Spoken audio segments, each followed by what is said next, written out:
Eu quero começar esse vídeo agradecendo a todo mundo, a todas as pessoas que estão aqui, que continuaram aqui, a todos os amigos, parceiros, pessoas que fizeram vídeos na época, todo mundo no geral. Principalmente a você que clicou nesse vídeo que está assistindo agora. E gostaria de pedir para que você assista o vídeo até o final. Assista esse vídeo até o final. Tem muita coisa para conversar, então tem muita coisa para explicar. E eu peço que você assista, então, para você não perder nada do que está acontecendo. Teve coisas que eu não podia falar na época, agora eu posso. Vou ter que falar e trazer a respeito do que aconteceu em 2023, que foi quando fui mencionado naquela série. Nós processamos a empresa que fez, nós processamos e nós vencemos. Hoje eu posso vir aqui dizer que eles foram condenados na justiça por eles terem tentado destruir a minha vida e a falta de responsabilidade que eles tiveram de me vincular a uma das maiores tragédias desse país, uma coisa que eu não tenho nada a ver. Então eu vou falar a respeito disso hoje, refrescando a memória de vocês, caso vocês não lembrem o que aconteceu há 3 anos atrás. Mais ou menos em meado de julho, ali, no começo ali de julho, a HBO Max, junto com uma produtora e junto com alguns convidados, mas principalmente um consultor educacional, eles acabaram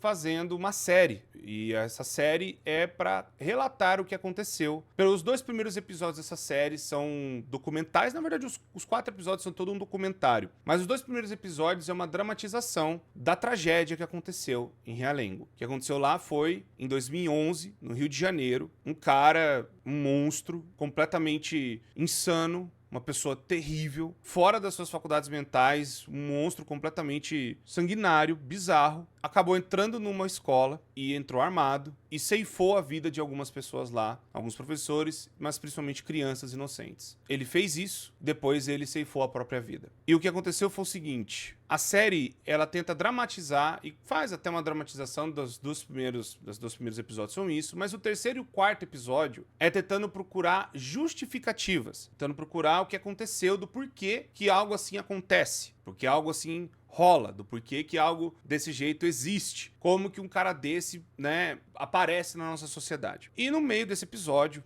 uma parte específica, o tal consultor, ele chega e ele tá explicando de influências, da onde as crianças são aliciadas. E ele coloca o meu canal como exemplo. Ele fala que o meu canal eu vendo como se fosse para criança, mas não é para criança. Ele fala que ali é o paraíso dos aliciadores, é a porta de entrada para seu aliciamento, para que crianças sejam aliciadas e sejam, né, enfim, passando essas coisas, e que eu estaria em conluio com isso. O vídeo que ele coloca e tudo mais é distorcendo ele. Ele coloca um vídeo meu, ele fala meu nome, mostra meu rosto e ele fala, tá aqui uma das causas que surgem esse tipo de gente. E falando que a minha comunidade e o meu público tem essas pessoas e que eu estaria ali fazendo um lugar perfeito para isso acontecer. Quando me mandaram isso, eu fiquei completamente desacreditado. Não achei que algo assim pudesse ser real e que as pessoas estariam acreditando ainda. E o problema foi que eu tentei conversar na época com todos os envolvidos, mas ninguém me deu uma resposta. Eu tenho alguns contatos com a Warner, com a Discovery, com a HBO no caso, mas não me responderam e ficou por isso mesmo. O que aconteceu foi o seguinte: eu então entrei com um processo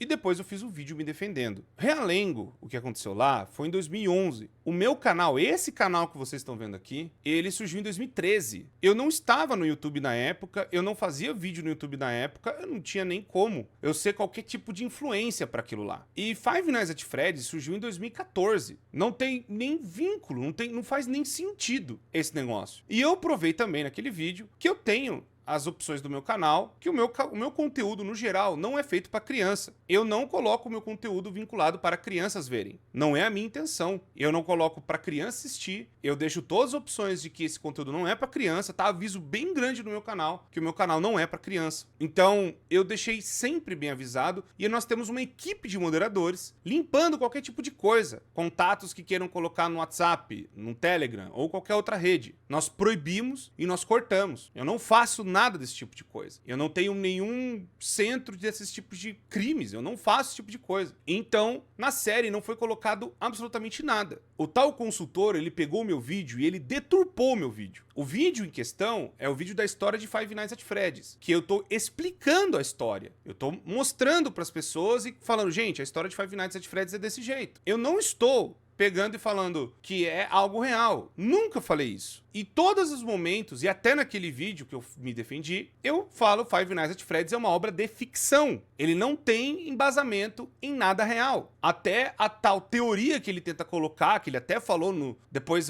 ele ficou dobrando a aposta, né, nas redes sociais dele, falando que sim, é sim. O Scott Calton é um cara cristão. Ele respondeu até no Geeks Under Grace, dos Geeks Under Grace. Eu mostrei pras pessoas. Tem a própria palavra do criador falando de onde veio. Mas as pessoas não acreditam nem no próprio cara que criou o negócio. Ele fala, minha inspiração foi a crítica que falaram que é um animatrônico feio. As pessoas vão na teoria e falam que a teoria é maior do que o que o cara falou. E aí, esse consultor chega e fala isso numa série documentário, sem prova de nada, e aí minha vida foi completamente virada do avesso. Eu tive a vida arrebentada de tal jeito, eu não tinha vontade de sair da cama. A minha esposa que ficava forçando a fazer as coisas. Se não fosse ela, eu estaria parado. A minha mãe, a minha irmã. E principalmente a maior preocupação foi meu pai. Meu pai, ele brigava comigo, falando pra eu parar, pra eu desistir do canal, pra eu largar tudo, porque eu ia entrar num... Como que eu ia provar a minha inocência? Como que eu ia provar um bagulho que eu nunca fiz? Como que eu ia provar? Ainda mais as pessoas criando um monte de ilações, um monte de teorias e um monte de coisa que o cara só soltou. E aí nas redes dele, ele ficava dobrando a aposta, colocando prints falsas de coisas que eu nunca fiz, inventando histórias de lugares que eu nunca fui. Como que eu vou provar um bagulho que eu não fiz, mano? E essa foi uma das grandes preocupações do meu pai. Meu pai, ele ficou tão nervoso na época que semanas depois do que aconteceu, ele infartou e morreu. Não tem como recuperar a vida dele. Não tem como trazer ele de volta. Eu não tenho como chegar hoje e falar pra ele, pai, a gente venceu o processo.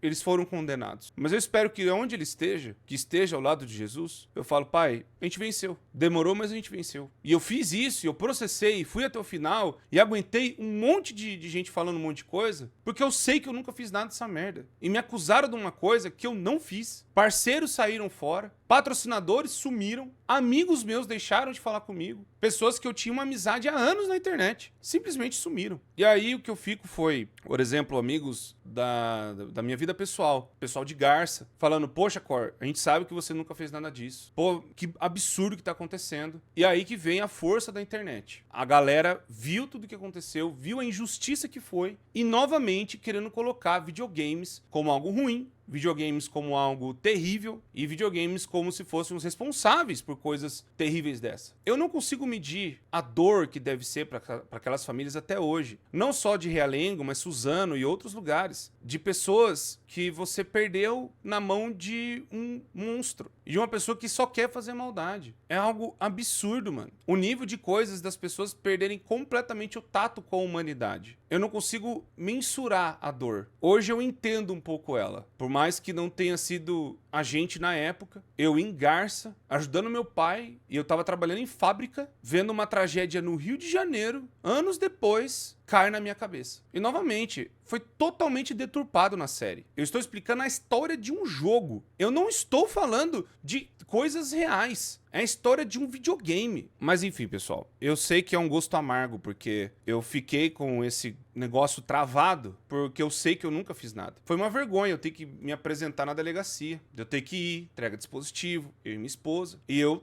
tentando falar pro meu pai, pai, tá tudo bem, a gente vai vencer. A gente ganhou a tutela de urgência. Pra quem não sabe, a gente venceu na primeira parte do processo, onde eles foram obrigados a colocar um aviso, né, das opiniões, das coisas e tudo mais que foram colocadas naquela série. Mas o problema é que o estrago já estava feito. As coisas que as pessoas começaram a acreditar, a minha vida sendo completamente revirada, as pessoas botando um alvo nas minhas costas. Eu recebi tantas ameaças naquela época, e até hoje às vezes recebo alguma outra. E cara, eu falo, mano, eu tava aqui fazendo vídeo contando história de jogo. É tipo, não faz sentido isso. Como que pulou pra um negócio pro outro? E eu, se fosse ainda sei lá, de outras coisas que a galera até é muito mais revoltada, sei lá, futebol, religião, política. Mas não, é a história de um videogame, mano. Enfim, não tô querendo pontuar nada dessas coisas, só tô querendo dizer que foi terrível. E deturparam o meu trabalho e me botaram um alvo nas costas. E eu sinto que isso que meu pai ficou mais preocupado. Preocupação do que iria acontecer comigo. Preocupação do que iria rolar daqui pra frente. E vendo, e meu pai viu, isso foi duro de ver, o consultor dobrando a aposta. E eu falando pra ele, pai, eu vou ficar quieto, eu não posso, meus advogados não deixaram falar nada. Ainda bem que a internet me defendeu. E eu fico muito feliz e agradeço a todo mundo que fez vídeo. A todo mundo que mostrou as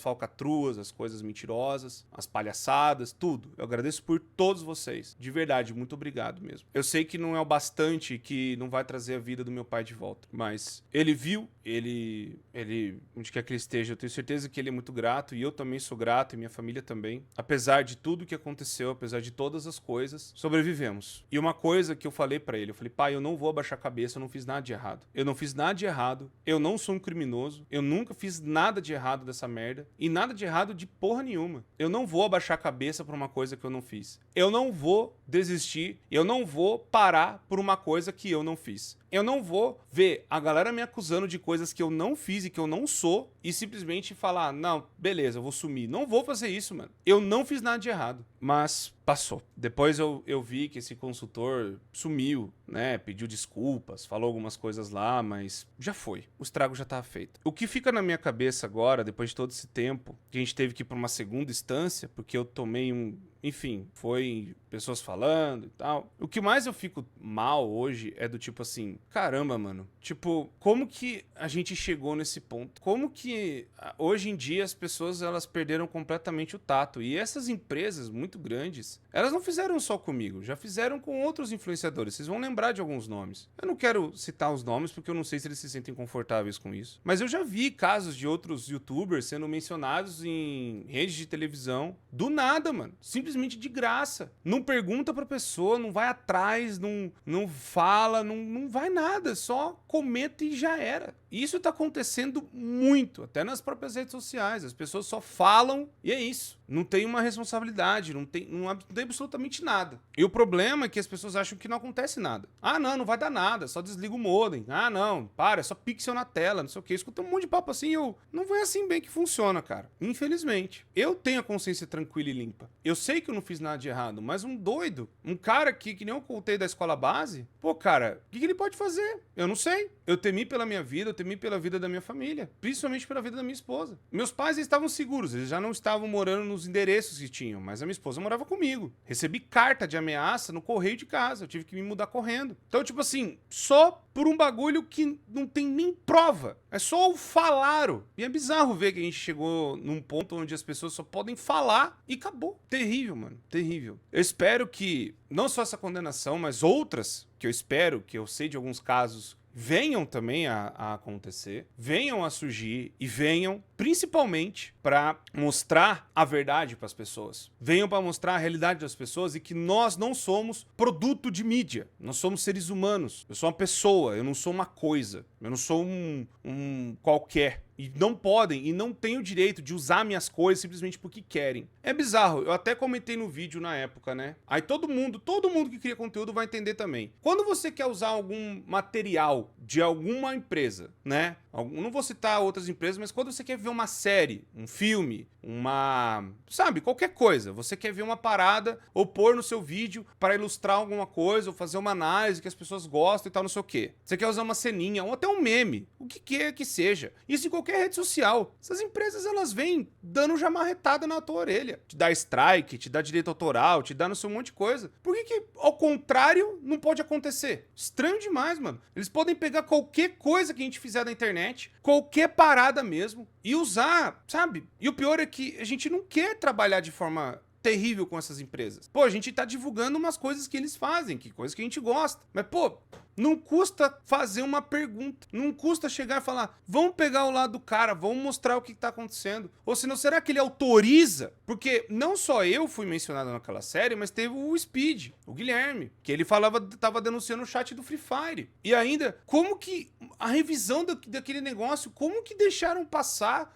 Ele leu o comentário e tá outra coisa na tela, mano. Tá outra coisa escrita. E ele fala outra coisa. Enfim, agora é meio que tarde demais pra refalar das coisas, né? É meio... Pô, só é bizarro. Não tem o que fazer. Depois de todos esses anos, as pessoas que se foram não voltam. E o estrago tá feito. Eu vou continuar lidando com isso. Eu quero já deixar também meu muito obrigado à minha equipe de advogados, que foi o Mylon, o João de Senzi, o Roldão e vários outros que também, né, participaram e conversaram, né, que são de ambas as equipes. Eu quero agradecer aos magistrados que viram o processo e deram a causa para nós também, viram toda a injustiça. Mas vamos falar pouco, mas demorou, a justiça brasileira... Não, pessoal, tudo isso aí eu entendo. Demorou todo esse tempo. É um processo, não tem o que fazer. E olha que eu moro no estado de São Paulo, que falam que é um dos mais rápidos que tem do Brasil. E eu sei que é um gosto amargo porque não traz a vida do meu pai de volta. E essa mancha vai perpetuar. Eu só espero que agora, né, que eles foram condenados e agora as pessoas veem tudo o que aconteceu. De fato, eu não fiz nada. Eu tava gravando meus vídeos aqui, fazendo e entretendo vocês, divertindo, contando as coisas da internet, de coisas que a gente gosta. Em nenhum momento, novamente, em nenhum momento, eu peguei e falei, não, vão atrás.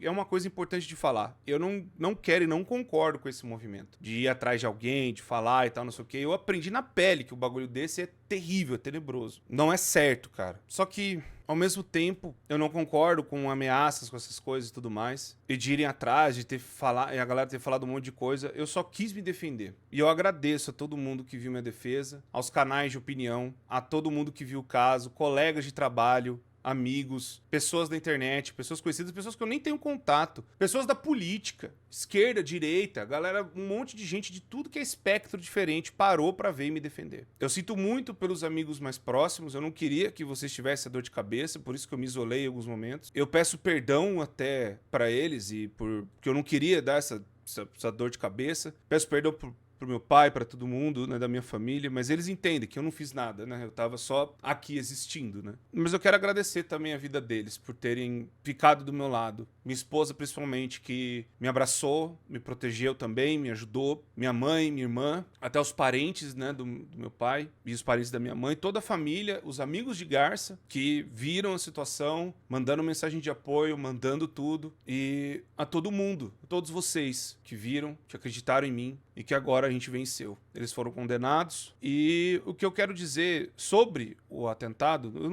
o que aconteceu lá em Realengo, foi uma tragédia, mano. Eu não consigo pôr em palavras o que é perder um filho. Eu posso pôr em palavras o que é perder um pai, mas eu não sei o que é perder um filho, mano. E eu não consigo dimensionar a dor dessas famílias. Elas não são culpadas das coisas que aconteceram. Elas são vítimas de algo terrível que aconteceu. Elas merecem apoio, acolhimento. Eu sei que tem ONGs que ajudam as mães, ajudam as famílias até hoje. E tem outras coisas que já aconteceu, por exemplo, Suzano, e que a gente precisa melhorar essa sociedade, cara. A gente precisa melhorar o tratamento com as pessoas. A gente precisa ser melhor para que essas coisas não aconteçam. Isso começa com a gente tratando bem uns aos outros. Trate as pessoas como você gostaria de ser tratado. E eu gostaria só também de última vez falar muito obrigado a todos vocês por terem ficado aqui, por terem acreditado nesse projeto. A gente tem um jogo para fazer, tem muito vídeo ainda para fazer. Eu espero ver vocês aqui nos outros vídeos mais animados, vídeos para dar risada, vídeos que vocês gostam, que a gente explica as coisas na internet. E é isso, pessoal. Muito obrigado mais uma vez por tudo. Deixa aí, né, o seu comentário. Por favor, sem ódio, sem nada. Eu acho que a última coisa que a gente precisa é disso. Apesar de tudo que aconteceu comigo, eu não quero que isso seja uma lição ruim. Eu acho que a lição que a gente tem que aprender é de, principalmente, a gente pregar a verdade. E de, principalmente, a gente tratar as pessoas como a gente gostaria de ser tratado. É uma coisa que eu aprendi com Cristo, né? Ame a Deus acima de todas as coisas e ame o teu irmão como você ama você mesmo. Enfim, sei que não volta no tempo, mas daqui pra frente é o que importa, pessoal. Então, muito obrigado mais uma vez. A gente segue honrando as pessoas que se foram e a gente segue com cabeça erguida. Estamos aqui, estamos vivos pra gente mudar o futuro do jeito que a gente puder. Mais uma vez, obrigado a todo mundo que fez vídeo na época, a todo mundo que comentou, a todo mundo que ficou do meu lado, todos os espectros políticos e esferas de gostos diferentes, e a todo mundo, e a você por estar aqui. Muito obrigado, gente. Eu me despeço de vocês e até o próximo vídeo.